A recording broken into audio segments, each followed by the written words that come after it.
Undone is a new show on Amazon Prime Original that I was looking forward to seeing for some time now, and I went in going very little, as I've been doing recently. And stars Rosa Salazar as a girl named Alma, who has just been through a car accident and she has been in a bit of a coma.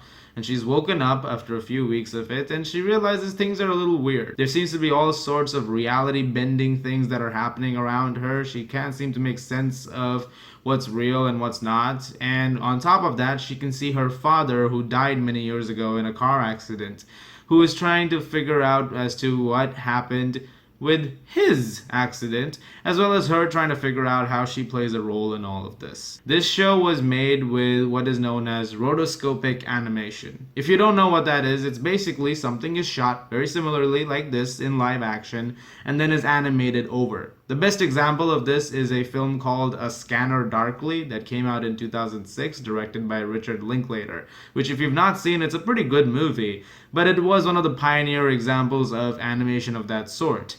And in fact, coincidentally, the animation team behind A Scanner Darkly is a part of this show. In 13 years, technology advances, things change, and in that time when that film came out, there was a bit of an adjustment period for a lot of people. Not so much anymore. This is seamless. Undone is one of the best television things in a very long time, of any kind, whether it be animation or just storytelling in general. This has been a pretty strong year for TV overall. There's been some fantastic stuff, and one of them is definitely this. This is such a defining show in terms of its medium and the way it's showcasing things, but not only is it that, it's also a really well done story. There's a lot of points to it which are very emotional and are devastating, and that is something you've come to expect now from the creators, because if you've seen BoJack Horseman, that show gets low. There are points of it which do get really devastating, and this show hits those notes very well, and they're very subtle.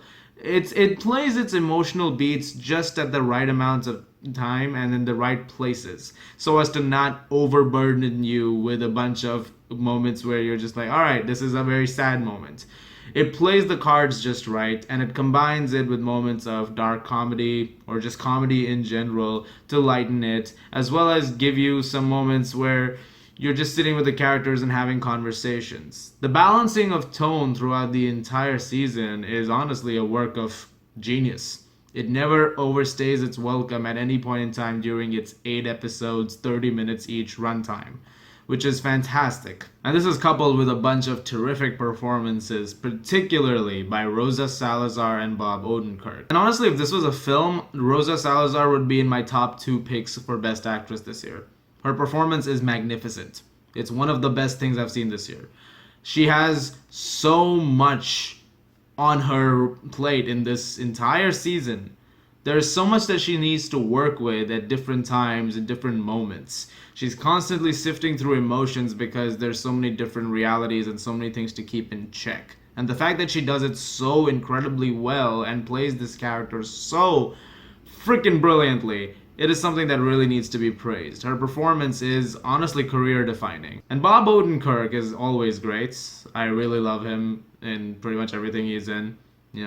I'm one of those people who's like, yeah, Better Call Saul is awesome, man. I mean, most people think that, right? I mean, Better Call Saul's amazing.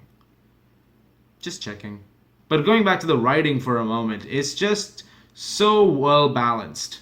The script writing, it's one of those things which is on a thin line. You have to be very careful on how you play it out because you're dealing with a lot of different things colliding at once. The show is trying to find this sense of organization and control with its characters throughout the entire thing, and so that means there's a lot of points where you need to meticulously write in certain details and make sure that they all add up. I don't think there's a single thing left to chance in this entire season. Everything is so carefully executed, and that's just in part to just the fact that this is such a well-defined season. It's all there for you to bear witness to and to look at it from its own point of view. That's another thing that the show plays with, however, is the point of view. There's points in this show where you are convinced everything is happening inside Alma's head. And there's points of it where you're convinced that it's all actually happening as the show progresses. The show asks like that. It keeps asking those questions, and it creates a debate in your head, like, is this all real, or is this a PTSD borderline schizophrenic episode that Alma's going through.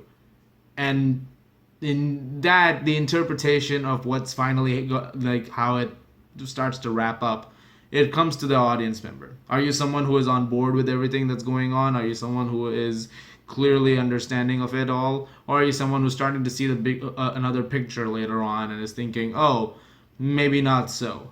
That can always be a very interesting thing to look into, and the show plays that card in just the right ways instead of overburdening you with it. I don't want to go too much into the details about what happens in the show, because I want it to be an experience that everyone can just experience on their own.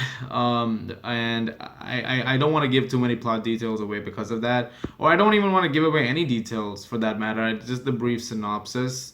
The show deals with a lot of other tiny little things which were also well acted upon. There are shows which have tried to handle a lot of issues at once, and sometimes it can get so overburdened with them, 13 Reasons Why, that you can sort of lose the idea of why they were there in the first place. This one keeps it afloat, and I did appreciate that. I do like the fact that it didn't lose sight of its original, main core story, when even bringing up little elements for certain other things throughout the entirety of its runtime.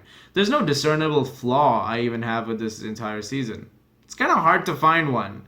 I mean, I'm sure if I start looking, I'll figure out there's something major in there, but there really wasn't. There was never a point where I thought something was wasted. Like I said before, they don't leave anything to chance, which is smart. Like, sometimes you can do that if you are reading like a massive book, because there's ground to cover. So if you want to take a pause here and there, you can. But this is not a book. This is a show. And the show, it has to be tight. It has to be condensed. You got to keep the audience hooked. And it does. From the first shot till the final shot of the season, it has got you in its jaws. And it never lets go. And that's great.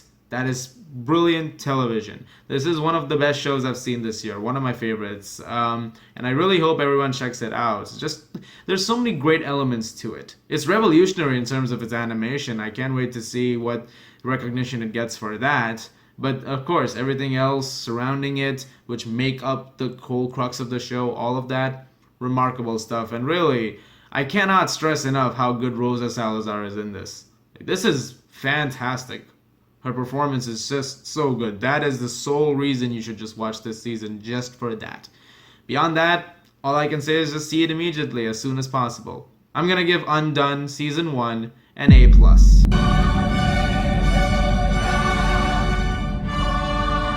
Lots of TV A+'s this year. It's a good year for TV. Very good. Thank you very much for watching, guys. Look forward to more reviews very soon. As always, if you like this, please do subscribe, and I'll see you guys at the movies.